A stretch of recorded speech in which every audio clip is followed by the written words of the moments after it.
Welcome everybody to the next episode of the Cannabis View. I'm delighted to be joined in this episode by Alex Rogers, who's the founder and the executive producer at the International Cannabis Business Conference. How are you keeping today, Alex? I'm good, Owen. Thanks for having me, man. Delighted to have you on, mate. You're the man who runs the best events in Europe in the cannabis industry, so great to chat to you with Berlin coming around the corner.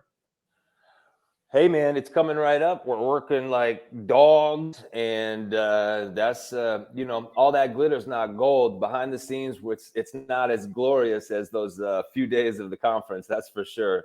But we got to make it seem seamless. That's the point.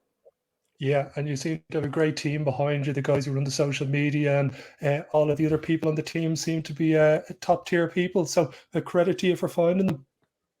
Thanks, bro. Even a blind hog finds an ear of corn every once in a while. You know what I mean? Yeah, exactly. You just jump into ICBC Barcelona that you're having in March. How did you come about having the Barcelona event and partnering with Cannabis? Was that an ongoing conversation? Was it a pretty easy deal to get done when you started it? It was an easy deal. I have this kind of, when I first came into Europe, I think it was around 2017, I made the partnership with Cannabis.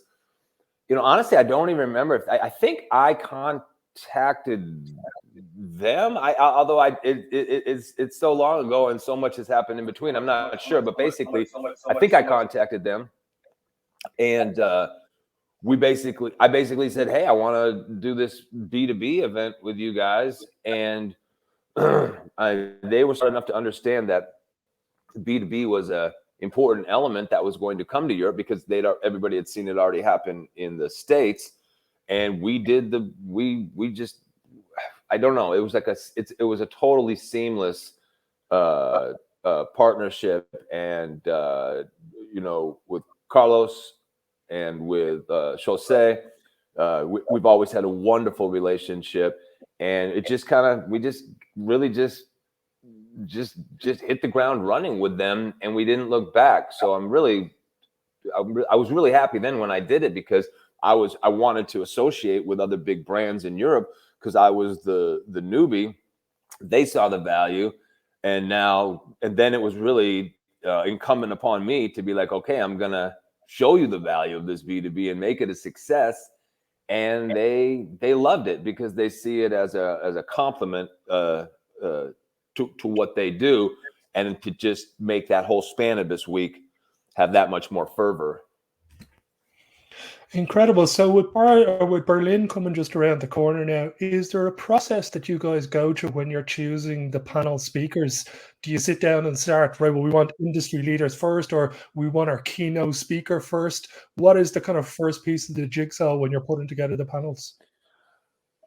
I just ask my experts. We have a meeting, we come together, and I mean, this is actually one of the bane of my existence, the scourge, curating these all these panels and finding what's the most germane and relevant topics you need for that particular time.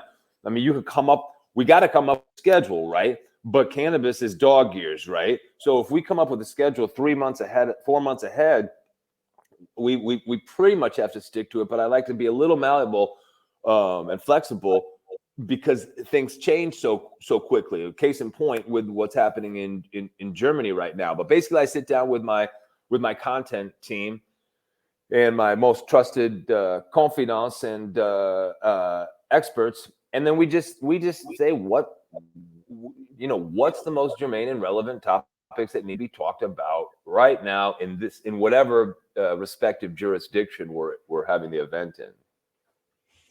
And for young entrepreneurs or entrepreneurs who might not have visited the ICBC yet, what is the main reason that they should be attending Berlin this summer for? It's networking. I mean, there's no networking like the ICBC in the entirety of Europe. Everybody pays $500 a ticket or more. People come from over 80 countries. So it's not just, okay, we're having an event in Germany and you're going to meet all these Germans. No, I'd say maybe 25% of the people are German at the Berlin event. And then we have Americans and Canadians and South Africans and Australians and Russians and Finnish and Czech and Dutch and Spanish. And and Uruguayans, and it's truly an international affair. And I think that's what network. If you want to just take 2 days out of your life and you want to get the most done, you don't have to travel to all these countries. They all come to Berlin, and it's a one-stop shop, a Treffpunkt, as they would say in German. And so any entrepreneur, okay, you're going to get information from the panels. There's going to be stuff you'll glean and that'll soak in, but there's no bigger value than actually coming face to face with your potential partners and helpers in this industry, and to be able to just have that one-on-one time with them. It's invaluable. Yeah, I couldn't agree more. The ability to network at these events, and especially the caliber of guests that you have, make it definitely one of the most sought after, if not sought after, events of the year on the calendar. Germany's recent announcement that made where they kind of rolled back or did a diet version of what the legalization was going to be. There's an argument that it could potentially be a good thing because it allows the medical side of the industry to get more validation and to have a bigger range of products. And it also gives home grow to a lot of, let's say, the activist side of the industry. Do you see any positive with the step back that they've done, or is it all, it should have been pushed on further? Well, we don't look at it as a step back. I see it as completely positive. I mean, it's so funny. I think people had it's kind of like buy the rumor, sell the fact. And so we were telling people for 6 months that this is what's going to happen. There's a good chance that it's going to be a decrim thing first with these social clubs. And then we didn't know exactly how the social clubs were going to look. We'll know that very soon. I think that's actually going through Parliament, the Bundestag, right now as we speak. And then we didn't know if they were even going to talk about, pilot projects. And so what I mean, as an there's a few prongs of this. As an activist, the first thing I said in 2017 when I let off the first Berlin event was that the regulators are going to fuck shit up, and what you need the most is a home garden and decrim of cannabis, because that just takes the wind out of the constabulary sale. Right. And as a legalizer, and as someone who feels that cannabis is the people's plant and it's a human right to grow it, to use it, that's a good thing for me. But on a business side, I found it funny when people are like, oh, they didn't just go for, well, guess what? We've seen them go for license and regulations in certain areas, like you said, that were medical before, and we've seen medical get destroyed, right? So to do a slow rollout like this and hopefully methodical rollout, it's the best for business, actually, because if people are like, oh, the money's not there now. Good. We don't want you money, right? We want to create a diverse batch of entrepreneurs and not have this limited just to rich venture capitalists, right? That's not how I ever made any of my businesses. That's not how I didn't rely on those big multi-billion-dollar businesses to build the ICBC. The ICBC was built on mom and pop businesses. And of course, we have some bigger businesses too, like the $100, $200 million range and the private equity side. But really, if the money's not going to pour in, great, because look what happened when the money poured in to the Canadian companies. You had pump and dumps. It really fucked up the industry in a lot of ways and was a real bad look. So that all being said, there's plenty of business that can be done with this, even with the social club model. And we're going to be talking about that in Berlin. And then the pilot project model is where we see it turning into, which they'll basically introduce around December, which will basically a de facto end around legalization because of the EU's resistance to license and regulation. So we knew that the EU wasn't going to go for it. We knew Germany was thinking about this decrim notion. And we'll see how the social club aspect plays out. We'll see how the pilot project plays out. Because as far as I understand, though they will limit the amount of patients or people or participants that can be part of the pilot project specifically, they won't limit how many pilot projects there are. And we can look in Switzerland to start to get an idea of how this might look in Germany. But basically, there could be 1,000-2,000 pilot projects within 2-3 years all around Germany, which is very exciting. And in some ways, we've seen when it's kind of gray area, which, you know, we would rather have them just do let's get it going, let's rock it.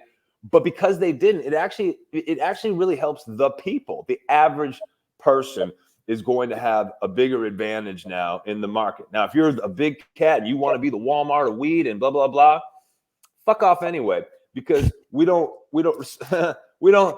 need that shit. We're here to have the most amount of people have their slice of their little slice, or bigger, depending on how smart they are, how much risk they take, how hard they work, piece of the pie.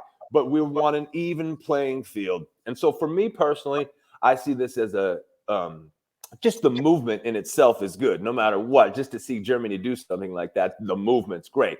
But to really then, how does that translate into business and businesses thriving? It does, and it will.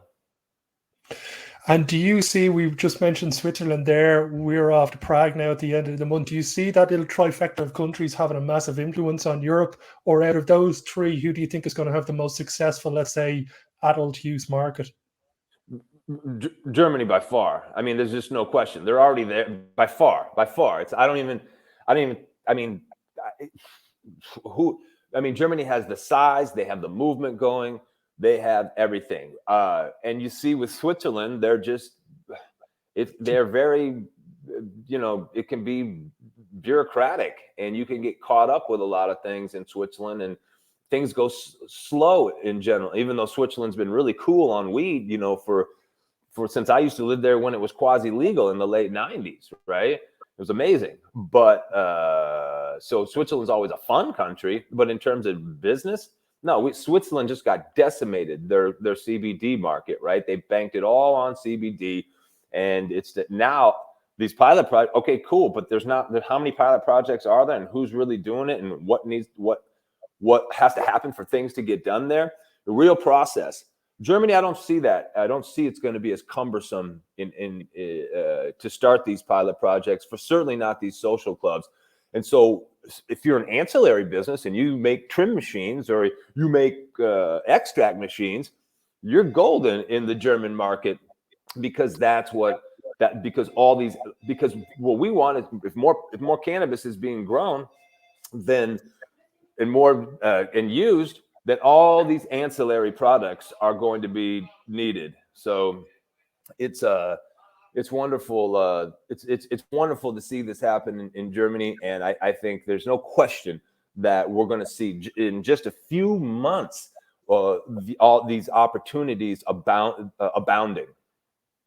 Yeah, I think some of the big winners out of the German announcement are companies like Scott's Miracle Grow, or companies that actually sell products for people to grow at home. I think there's got to be a massive, massive market just in regular consumers wanting to grow their couple of plants every year.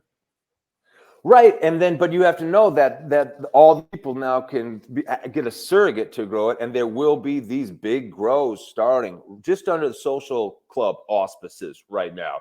Your granny and your man, your auntie all have 2 or 3 plants.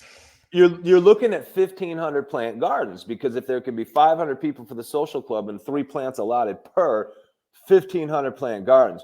Well, I don't know about what they're doing, in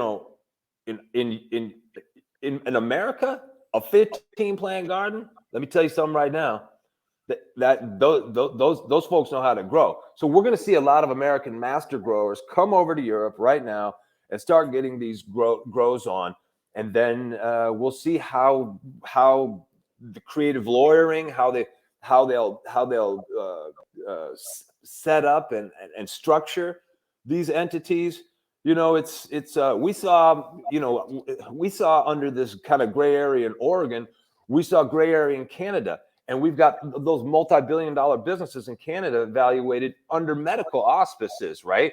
Which no one even thought would be possible a few years ago.